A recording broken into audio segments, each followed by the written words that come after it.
E o camarada da semana, ou a camarada da semana, é a Mariana Mortágua, deputada do Bloco de Esquerda, que por estes dias nas redes sociais, mais especificamente no Twitter, afirmou, e passo a citar, que o Bloco foi o único partido de esquerda que viabilizou todas as medidas de combate à pandemia. Fim de citação.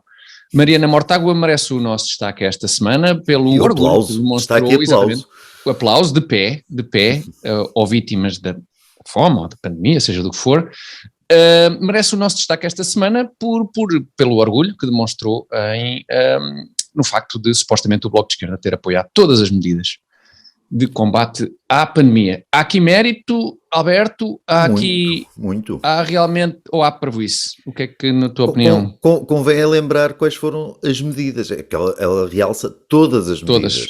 Ou seja... ela não explicita se são boas medidas ou se são péssimas medidas. No limite pode estar a fazer uma crítica ao Bloco de Esquerda, pode estar a desvincular do partido por algum Pois, motivo. porque não se percebe o tom, lá está, não se percebe o tom, é o que tem só escrito. As frases escritas às vezes não passa exatamente, não traduzem bem o que a pessoa sente. Mas eu presumo que fosse orgulho, que ela tenha que ela se orgulhe do Bloco ter viabilizado a interdição de parques infantis, a interdição de praias, a interdição de passeios, aqueles horários dos supermercados para as pessoas se acotovelarem todas nos mesmos períodos, durante as festas de Natal, as janelas abertas, e a troca de compotas. A questão dos supermercados para esta malta do Bloco de Esquerda e da extrema-esquerda em geral é que normalmente eles estão habituados a supermercados que têm mesmo muito poucos produtos e onde não justifica estar aberto muito tempo porque também não há nada para comprar.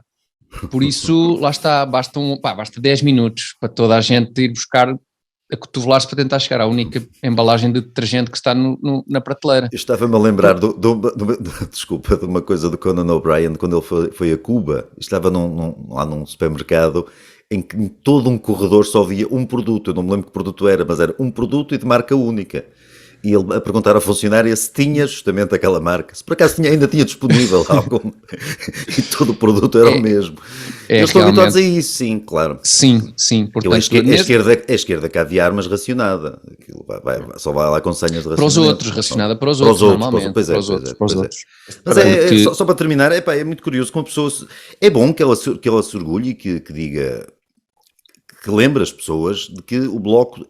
Há um erro aqui, o Bloco não foi o único partido à esquerda, o PS também esteve lá metido. Sim, claro. E o PS é que decidiu estas coisas todas. O Bloco apenas se limitou a legitimar tudo o que o PS decidiu, o Dr. Costa decidiu.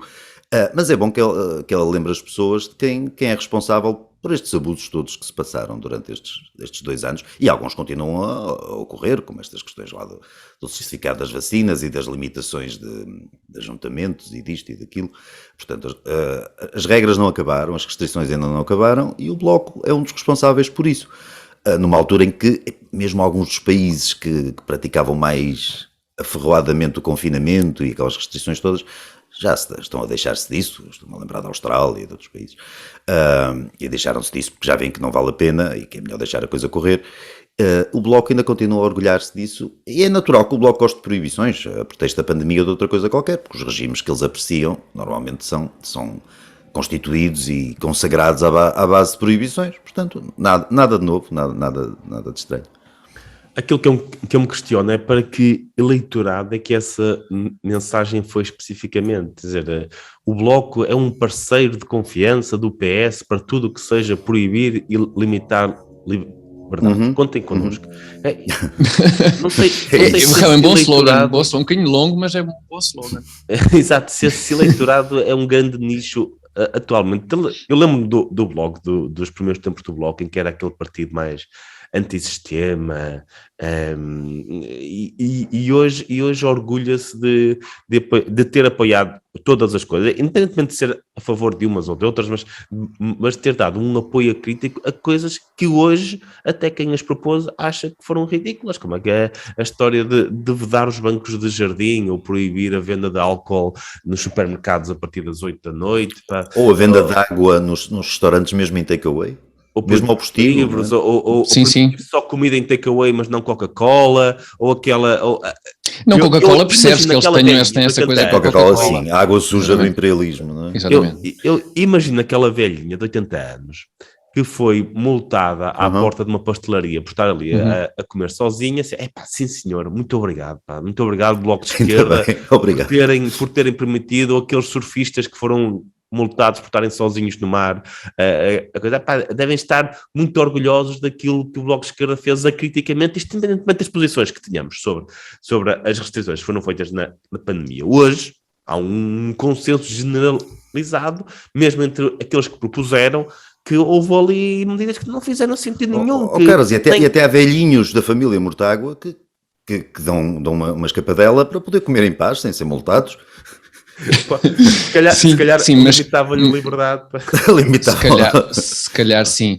Mas eu não sei, acho que o senhor provavelmente comeu no carro e já está tudo resolvido. Já está resolvido. Mas realmente o Bloco, quando apareceu, era realmente um partido antissistema, porque provavelmente na altura em que o Bloco apareceu havia um vislumbre de nós podermos vir a evoluir para um regime eventualmente mais semelhante com uma democracia liberal da Europa.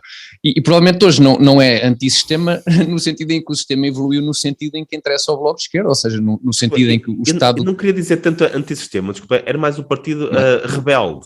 Tinha um sim, certo nesse toque sentido, de rebeldia sim. que eu acho que toda a gente tem um toque de rebeldia, até sentia algo... sentia algo, quer dizer, havia ali uma certa... Sim, isso na adolescência é normal, rebelde, independentemente da ideologia, era lá algo rebelde. Hoje é o partido dos coninhas, que é, nós apoiamos tudo, nós não dissemos...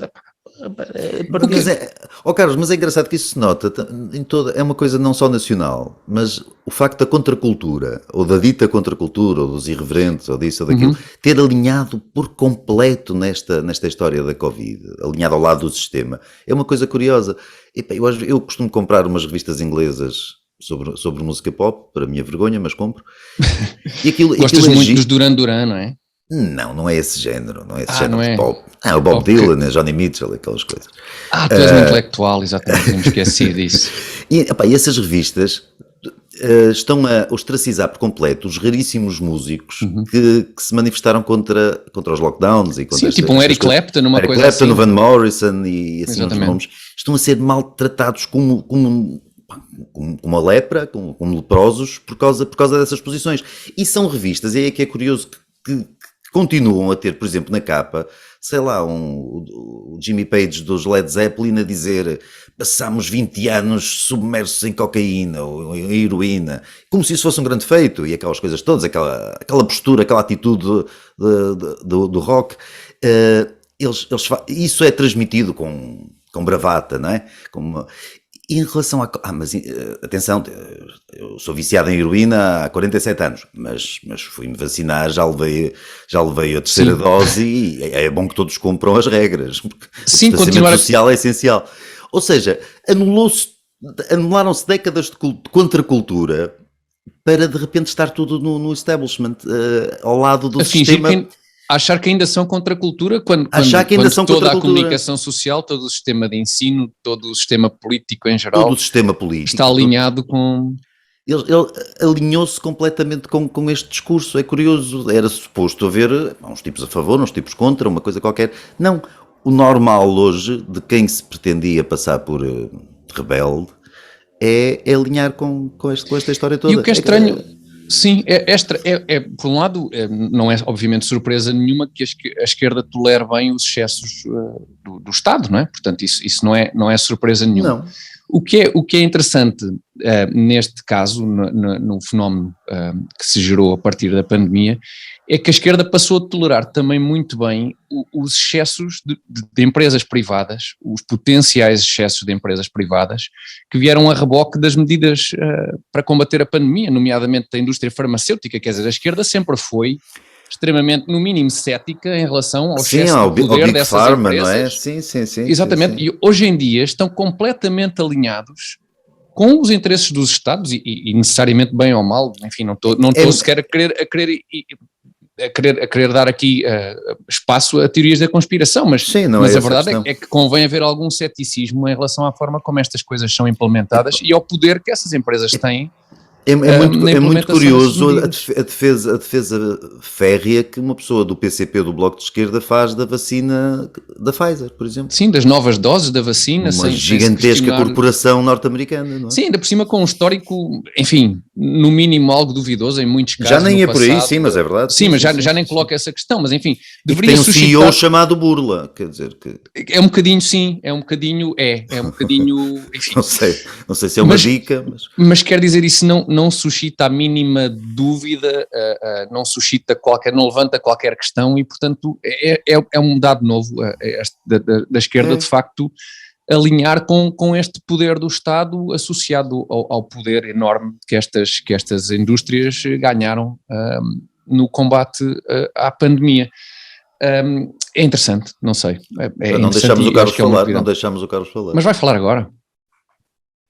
Não tenho muito mais a dizer em relação a isso, que os rebeldes de ontem depois envelhecem e também, e principalmente quando vencem, tornam-se situacionistas, faz parte da... Ficam deprimentes só, ficam adolescentes crescidos. E... Faz parte, não é? Deixam de ser rebeldes, quando ganham deixam de ser rebeldes porque passam a ser da situação porque ganharam.